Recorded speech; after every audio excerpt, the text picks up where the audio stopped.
स्वागत करते हैं हमारे आज के खास मेहमान का। राकेश बंसल जी हमारे साथ मौजूद हैं, जो कि जाने माने स्टॉक मार्केट के एक्सपर्ट हैं। राकेश जी, स्वागत है आपका धन दौलत के इस खास शो पर। सबसे पहले, क्योंकि आपके ही पसंदीदा टॉपिक के बारे में आज चर्चा हो रही है, शेयर मार्केट में अभी तक जिन्होंने निवेश की शुरुआत नहीं की है, उनके लिए सबसे पहला सवाल कि जो लोग इसे रिस्की मानते हैं या फिर ना समझ पाने के कारण अभी भी इसमें पैसा लगाने से डरते हैं, उनके लिए आपका क्या मैसेज है? क्या वो एक बेहतर रिटर्न कमाने के मौके को छोड़ रहे हैं? Thank you very much Sakshi for inviting me. और साक्षी, बिल्कुल आपने राइटली पॉइंट आउट करा कि मेरे को ऐसा लगता है कि जो लोग अभी तक मार्केट में नहीं आए हैं, वो एक बेहतरीन मौका छोड़ रहे हैं धन कमाने का, पैसा कमाने का। क्योंकि आज की डेट में अगर आप देखें तो इंटरेस्ट रेट इतना बढ़ने के बाद भी काफी लो हैं। और सबसे इंपॉर्टेंट चीज क्या है साक्षी, नथिंग इज रिस्क फ्री। आप रिस्क को ना कम कर सकते हैं मार्केट के अंदर। रिस्क सबसे ज्यादा होता है स्मॉल कैप स्टॉक्स में, माइक्रो कैप में, मिड कैप्स में। अगर आप लार्ज कैप्स में आ जाएं, अगर आप ईटीएफ में आ जाएं, अगर आप इंडेक्स में आ जाएं, तो बिल्कुल रिस्क एक तरफ से देखें तो खत्म हो जाता है। सबसे इंपॉर्टेंट चीज अगर आप देखें, जो भी व्यक्ति स्टॉक मार्केट से दूर रह रहा है, तो एक चीज ध्यान रखनी चाहिए कि 1981 में सेंसेक्स वॉज एट 100 और अभी 2023 में इट्स एट 60,000। तो 600 टाइम्स सेंसेक्स ने रिटर्न्स दिए हैं। बट ये रिटर्न्स इजी नहीं थी साक्षी, मतलब कि काफी कुछ हुआ इस पीरियड के अंदर। अगर आप देखें, इंदिरा गांधी का एसेसिनेशन हुआ, राजीव गांधी का एसेसिनेशन हुआ, एशियन टाइगर क्राइसिस हुआ, लंदन मेटल एक्सचेंज का मेल्टडाउन हुआ, लेमन हुआ, देन डीमोनेटाइजेशन हुआ, देन सबसे बड़ा कोविड आया। तो क्या है, सब कुछ आया। तो बेसिकली क्या है, आप कंपाउंडिंग पे फोकस करें। और कंपाउंडिंग अगर करनी है तो साक्षी कोई खुल के नहीं बोलता है, क्योंकि काफी लोगों की दुकान बंद हो जाएगी। सबसे बढ़िया है आप पैसिव म्यूचुअल फंड में चले जाएं, निफ्टी का ईटीएफ लें। देखिए, सेंसेक्स ने 16% की कंपाउंडिंग दी है। और अब तो हर कोई मान रहा है कि आने वाले टाइम में जो वर्ल्ड में इंजन है ग्रोथ का, वो भारत है। तो मेरे को ऐसा लगता है कि 18% प्लस की कंपाउंडिंग देखने को मिल सकती है।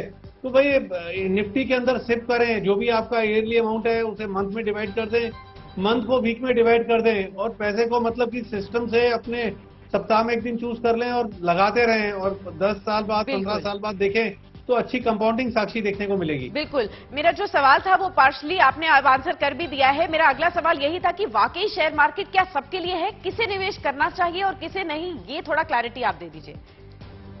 देखिए साक्षी, सबको निवेश करना चाहिए। देखिए, जैसे भी आपने मुझे बोला कि स्टॉक मार्केट के एक्सपर्ट हैं, तो साक्षी मैं खुद अपना पैसा लार्ज कैप्स में, ईटीएफ में लगाता हूं। क्योंकि देखिए, आपको ये समझना होगा कि आपका कंफर्ट कहां पे आता है। बेसिकली आप पैसा तभी कमाएंगे अगर आप वो चीज करेंगे जिसमें आप कंफर्टेबल हो। तो सबसे बढ़िया चीज होती है आप ईटीएफ में चले जाएं। ईटीएफ नहीं तो उसके बाद लार्ज कैप में चले जाएं। ठीक है। और अच्छे स्टॉक्स में, फंडामेंटली अच्छे स्टॉक्स में निवेश करें। तो फंडामेंटल्स के लिए भी साक्षी 2-3 चीजें बताऊंगा। इन डेप्थ में तो नहीं बोल सकते हैं। जैसे आप पी की जगह प्राइस अर्निंग ग्रोथ रेशो को देखें और रिटर्न ऑन इक्विटी को देखें, 2-3 पैरामीटर्स बना लें और थोड़ा बहुत चार्ट देखें, तो मिक्सर करेंगे तो अच्छी चीज निकाल लेंगे। इतना कठिन नहीं है स्टॉक मार्केट में निवेश करना। चलिए, इतना कठिन नहीं है, लेकिन अभी भी कई लोगों के लिए काफी ज्यादा समझ से परे है, और उसी को आसान बनाने के लिए हम आपको इस शो पर लेकर आए हैं।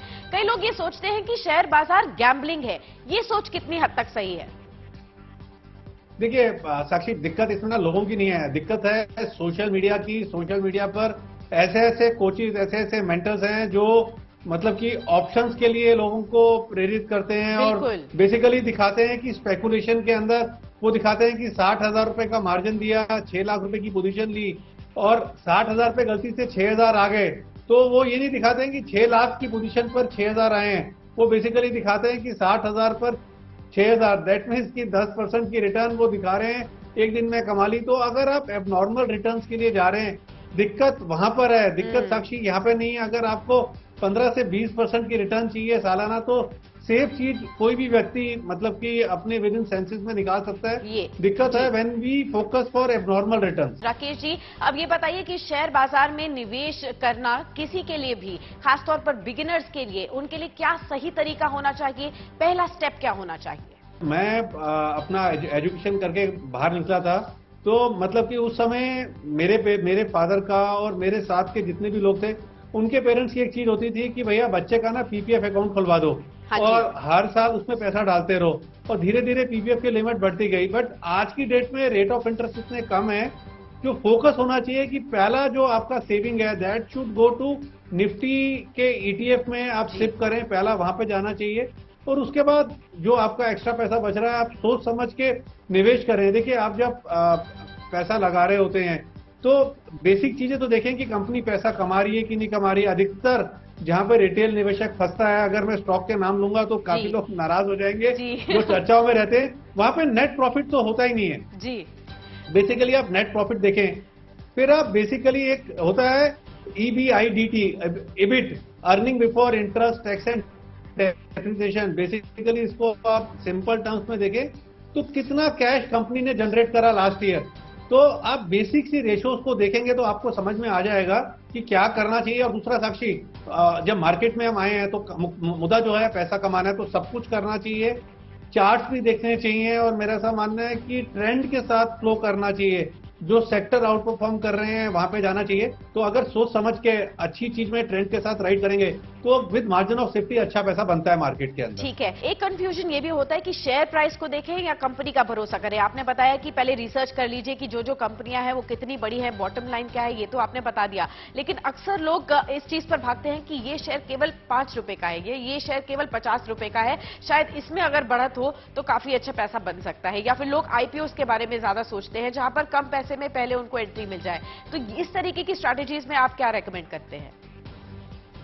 देखिए साक्षी, आईपीओ में तो बड़ा देखभाल के निवेश करना चाहिए। देखिए आईपीओ जब आता है साक्षी तो 12 से 15% कंपनी को एक्सपेंस आता है आईपीओ लाने का, और इसमें से काफी बड़ा हिस्सा पीआर कंपनीज को जाता है। अगर आप देखें आईपीओ आते हैं तो print media, electronic media, social media, हर जगह से रिकमेंडेशन आनी शुरू हो जाती है और कितने आईपीओ ने परफॉर्म करा है। तो बेसिकली फेस वैल्यू और इन चीजों को देखना नहीं चाहिए, आपको बिजनेस से फोकस करना चाहिए। और साक्षी, मैं सिंपल चीज बोलता हूं कि आप स्टॉक की 100-150 कंपनी से फोकस करें, वहां पे अच्छा पैसा बन जाता है without any risk, with sufficient margin of safety. बाहर जाने की जरूरत के आदमी फंसता कहां पर है, जहां पर वो मल्टी बैगर के चक्कर में पड़ता है कि यार ये 5 रुपए का शेयर है, ये 25 रुपए हो जाएगा। ऐसे 25 रुपए नहीं होता है। अच्छी चीजों में फोकस करें और कंपाउंडिंग पर नजर रखनी चाहिए। जैसे फॉर एग्जांपल साक्षी, अगर आप बैंक्स को ले रहे हैं तो why not to buy a banking ETF, because जैसे जब इकोनॉमी चलती है कोई ना कोई सेक्टर उस बुल रन को लीड करता है, इकोनॉमी को लीड करता है, बट उस रैली में उस सेक्टर की ग्रोथ में योगदान बैंकिंग सेक्टर का तो हमेशा होता ही होता है। तो इन चीजों पे फोकस करना चाहिए। जैसे फॉर एग्जांपल अगर आप देखें तो पीएसयू बैंक आज लोगों को लगता है काफी बढ़ गए हैं, बट 5 साल पहले पीएसयू बैंक किन लेवल पर चलते थे, आज उनके कितने प्रॉफिट आ रहे हैं जी। तो अगर आप न्यू एज कंपनीज में जा रहे हैं तो इस तरीके से आप वैल्यूएशन को कंपेयर करेंगे तो इन्वेस्टमेंट अपॉर्चुनिटीज आपके सामने खुद ब खुद निकल के सामने आ जाएंगी। ठीक है राकेश जी, मान लीजिए कि कुछ लोगों ने निवेश शुरू कर भी दिया, फिर कई बार कुछ ऐसे इवेंट्स हो जाते हैं बाजार में जिससे निवेशक डिस्करेज भी हो जाते हैं। जैसे कि आजकल चल रहा है कि अदानी ग्रुप के शेयर्स में भारी गिरावट आ गई। अब लोग सोचते हैं कि जब इतना बड़ा ग्रुप है अदानी ग्रुप और इसके शेयर्स का यह हाल हो रहा है तो उन कौन से शेयर्स पे भरोसा किया जाए, किस तरीके की कंपनीज पे फिर भरोसा किया जाए, इस पर आप क्या कहेंगे? देखिए साक्षी, बड़ा सिंपल सी चीज बताता हूं आपको मैं कि जैसे आपने अभी अदानी ग्रुप की बात करी, तभी तो मैं बोलता हूं कि आप निफ्टी ईटीएफ में चले जाओ। फिर जो मैंने आपको चीजें बोली, आप प्राइस टू अर्निंग देख रहे हो, पीई ग्रोथ रेशियो देख रहे हो, dividend in the bank account देख रहे हो, प्रॉफिटेबिलिटी देख रहे हो, तो अगर आप ये सब चीजें देख रहे होते तो क्या आप अदानी टोटल गैस को लेते, इतने हाई वैल्यूएशन पे चल रहा था, क्या आप उन स्टॉक्स को लेते? तो ये तो ना आपको खुद देखना है। जैसे मैंने बोला आपका कंफर्ट होता है। अब कई लोग क्या होता है कि वो ये सोच के आते हैं कि उनको एडवेंचर करना है, तो इस market is not for doing adventure. और एक चीज और है साक्षी, मैं हर एक को बोलता हूँ कि जब आप मार्केट में निवेश कर रहे हो ना तो सोच समझ के निवेश करना चाहिए। जो पैसा आप लगा रहे हो वो पैसा चाहे आपका कमाया हुआ हो, बट उस पैसे पे जो हक है ना पूरे परिवार का होता है जी। पूरे परिवार, क्योंकि अगर जैसे कोई अगर किसी की वेल्थ उड़ती है तो पूरी फैमिली साथ बैठ के उदास होती है। तो उस पैसे पे ना पूरे परिवार का वो है। अगर आपको ये स्टॉक सिलेक्शन नहीं आता है तो better to go for a Nifty ETF. Top pick should be the Nifty. और इसका रीजन है साक्षी कि जो इंडेक्स होता है ना, सूचकांक जो होता है वो that is the best barometer of a growth of any country. किसी भी कंट्री की इकोनॉमी में क्या ग्रोथ हो रही है वो उसकी इंडेक्स से पता चलता है। तो बेटर है उसको ले लो। जैसे साक्षी अभी रिसेंटली हमने नैस्डैक के ईटीएफ भी हमने अपने क्लाइंट्स को रिकमेंड करे थे कि भैया ये 10-15% बढ़ सकता है। तो फोकस ऑन ईटीएफ पे फोकस करना चाहिए, और अगर आप उसमें उसको भी सिलेक्ट नहीं कर पा रहे हैं तो आंखें बंद करके सिर्फ करें निफ्टी के ETF. Rakesh ji, share market में ट्रेडिंग करनी है या फिर लंबे समय तक के लिए निवेश, इसमें आप क्या सजेस्ट करते हैं सभी व्यूअर्स को? I am a SEBI registered research analyst हूँ, हम खुद एडवाइजरी चलाते हैं, but you will be shock to know that कि मैं अपने हर मैसेज में डालता हूं क्लाइंट्स को कि देखिए FnO trading is an addiction, it's not an compulsion, but हम सब लोग करते हैं। अगर आप रिस्क मैनेज कर सकते हो तो ही करें। यहाँ पर साक्षी, लोग जो ट्रेडिंग करने आते हैं ना, वो कैपिटल की बात करते हैं। अगर आप ट्रेडिंग कर रहे हैं तो आपको कैपिटल नहीं देखना है, आपको रिस्क कैपिटल देखना है। भैया अगर इतना नुकसान हो गया तो आप शाम को आराम से सो पाएंगे, आराम से शाम को खाना खा पाएंगे। और सबसे बेस्ट तो देखिए, जो वेल्थ बनती है वो निवेश में ही बनती है। Trading is entirely a different thing, trading अलग तरीके की चीज होती है। और सबसे बड़ी दिक्कत किस चीज की है, जो आपको हमको लोगों को अवेयर करना चाहिए, ट्रेडिंग को आप रेगुलर इनकम जनरेट करने के लिए नहीं कर सकते हैं कि आप सोचें कि यार मैंने एफडी करी है कि मेरा रेंटल है।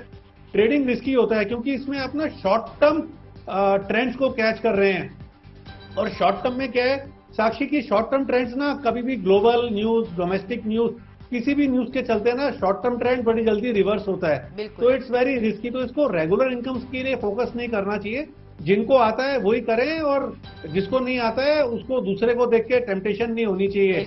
जिस तरीके से साक्षी, बड़ा अच्छा एग्जांपल देता हूं, जब बच्चे पढ़ रहे होते हैं तो हर एक के पेरेंट्स चाहते हैं कि उसका बच्चा भी डॉक्टर बने, आईआईटी में जाए, तो बच्चा बोलता है ना कि यार उसको मत देखो, मेरी इतनी कैपेबिलिटी नहीं है। तो यहाँ पर भी अपनी कैपेबिलिटी, अपना टेम्परामेंट देख के बाजार में कूदना चाहिए, और निवेश सबसे बढ़िया विकल्प है, उसी पे फोकस करना चाहिए। लॉन्ग टर्म निवेश को देखें, और खासतौर पर अगर आप ट्रेडिंग कर भी रहे हैं तो उसको एक रेगुलर इनकम का साधन ना माने, ये बहुत जरूरी बात है। राकेश जी, किसी भी शेयर को होल्ड करने की कितनी अवधि होनी चाहिए, क्या इसका भी कोई एक थंब रूल होता है? देखिए साक्षी, दो चीजें हैं इसमें, टू स्कूल ऑफ थॉट है। अगर आप देखिए सिप कर रहे हैं निफ्टी के अंदर, तो आपको 5-7 साल के बियॉन्ड देखना पड़ेगा। तो अगर आप लंबी अवधि के लिए कंपाउंडिंग खेल रहे हैं, सिप खेल रहे हैं, तो इस तरीके से करें। और अगर आप जैसे सेक्टोरल की बात कर रहे हैं, दूसरा होता है 1.5 से 2 साल का तो नजरिया आप साक्षी बनाएंगे। अगर आप सोचें कि मैं अभी ले रहा हूं और अगले 2 महीने में मेरे को रिटर्न आ जाएगी, तो नोबडी नो। जैसे बजट के दिन मार्केट में वोलेटिलिटी आई थी, और अभी हमने पीछे बुधवार को ही हमने बजट के हाइस को क्रैक करा है। तो शॉर्ट टर्म में क्या चीज कैसे इंपैक्ट करेगी, नोबडी इज नो, बट 1.5 साल का मिनिमम नजरिया बना के मार्केट में आना चाहिए। राकेश जी, बहुत सारे जनता के भी सवाल हमारे पास आए हैं, कुछ एक सवाल आपके साथ पूछ लेते हैं जिससे डायरेक्ट उनको आंसर्स मिल जाए। पहला सवाल हमारे पास आया है, अमित का सवाल, ये दिल्ली से आपसे पूछ रहे हैं कि शेयर मार्केट में निवेश करने के लिए क्या कोई एज लिमिट भी होती है जिससे उनको शुरुआत करना चाहिए? देखिए, एज लिमिट तो नहीं होती है, बट इतना जरूर होता है, इफ यू आर यंग, मतलब कि इफ यू अराउंड 25-30s में है, तो आपके पास ना टाइम है, 20 साल 25 साल का टाइम है कि आप निफ्टी में शिफ्ट कर सकें। By the time you are 50, तो एक अच्छी कंपाउंडिंग आपको देखने को मिल चुकी होगी, अच्छा मतलब कि क्वांटिटी निफ्टी ईटीएफ की इकट्ठी हो चुकी होगी। और देखिए, मार्केट में ना कोई एज लिमिट नहीं है। एक कहावत है ना, जब जागो तभी सवेरा। यहाँ तो बेसिकली क्या है ना, एक ओल्ड स्कूल ऑफ थॉट था, जब पुराना, जब सब कुछ रिंग ट्रेडिंग होती थी कि यहाँ में कुछ लोग पैसे कमाते हैं, कुछ लोग पैसा नहीं कमाते हैं। अगर आप मार्केट में सोच समझ के, पढ़ लिख के निवेश करेंगे with cool and relax mind, तो मार्केट वो जगह है जहाँ पर लोअर मिडिल इनकम वाला हायर मिडिल इनकम में आ जाता है, हायर वाला मोर हायर में आ जाता है। और तो मुझे नहीं लगता है कि कोई एज लिमिट है। इनफैक्ट मार्केट एक ऐसी जगह है जो आपको ना यंग रखता है, एनर्जेटिक रखता है जी। और रिटायरमेंट के बाद भी ना आप 9 बजे नहा धो के, तैयार होके, न्यूज़पेपर पढ़ के, ब्रेकफास्ट करके मार्केट देखते पाए जाओगे, तो एकदम मतलब कि फुल ऑफ एनर्जी रहते हो। ठीक है, अगला सवाल लेते हैं। खुशबू का सवाल है, जयपुर से पूछ रहे हैं कि कितनी गहराई से शेयर मार्केट की नॉलेज होनी जरूरी है निवेश करने से पहले? देखिए, ज्यादा गहराई से नहीं। देखिए, एक सिंपल सा रूल है मार्केट के अंदर, अगर आप देखेंगे ना, तो ये जो एग्जॉटिक टूल्स होते हैं ना, they don't make money. Exotic tools होते हैं जो बड़े कॉम्प्लेक्स इंस्ट्रूमेंट्स होते हैं, इनसे तो लेमन जैसे क्राइसिस ही होते हैं। मार्केट के तो देखिए बेसिक से गणित हैं जो हमारे बाप दादाओं के जमाने से चले आ रहे हैं कि भैया नेट प्रॉफिट कितना होना चाहिए, डिविडेंड कितना आ रहा है, बैलेंस शीट कितनी स्ट्रांग है, कंपनी क्या करती है। तो बेसिक सी चीजें हैं, कुछ नई चीजें आ गई हैं। पी की जगह प्राइस अर्निंग ग्रोथ आ गया है ना। रिटर्न ऑन इक्विटी देखें, return on equity is a very important thing. तो ये बेसिक सी चीजें अगर आप देखेंगे तो मार नहीं खाएंगे मार्केट के अंदर। बिल्कुल। एक आखिरी सवाल ले लेते हैं जनता के सवालों में से। ये आशीष का सवाल है, वो आपसे चंडीगढ़ से पूछना चाह रहे हैं कि स्टॉक टिप्स पर कितना भरोसा करना चाहिए? देखिए, स्टॉक टिप्स पे तो बिल्कुल भी भरोसा नहीं करना चाहिए। आपको खुद बेसिकली अपनी रिसर्च करनी चाहिए। ये जो होता है ना कि टिप्स आई हैं, ये basically that should be backed by the research. और अगर आप रिसर्च की बात करें तो जितने फॉरेन ब्रोकरेजेस की आप रिपोर्ट देखते हैं, कितने चलते हैं कितने नहीं चलते हैं। फॉर एग्जांपल जब पेटीएम का आईपीओ आया था तो सभी ने उस पर ना टिप दी थी कि खरीद लो इसको। बिल्कुल। तो ना आपको अपने हार्ड एंड मनी है, आपको खुद उसमें रिसर्च करनी पड़ेगी। सिंपल सा गणित है, सिंपल सा मैथमेटिक्स है, उसको समझ लें, रूल्स बनाएं और रूल्स के बाहर ना जाएं। ठीक है, बहुत बहुत शुक्रिया राकेश जी हमारे साथ बने रहने के लिए इस खास शो पर और तमाम सवालों के जवाब देने के लिए, जनता के सवालों के और डाउट्स के भी जवाब देने के लिए बहुत बहुत शुक्रिया। उम्मीद करते हैं कि स्टॉक मार्केट बिगिनर्स को आज का ये जो सेशन है काफी पसंद आया होगा। लगातार इसके ऊपर और भी बातचीत चलती रहेगी आगे भी शोज में। तो तब तक के लिए नमस्कार और बहुत बहुत शुक्रिया फिलहाल अपना समय हमें देने के लिए।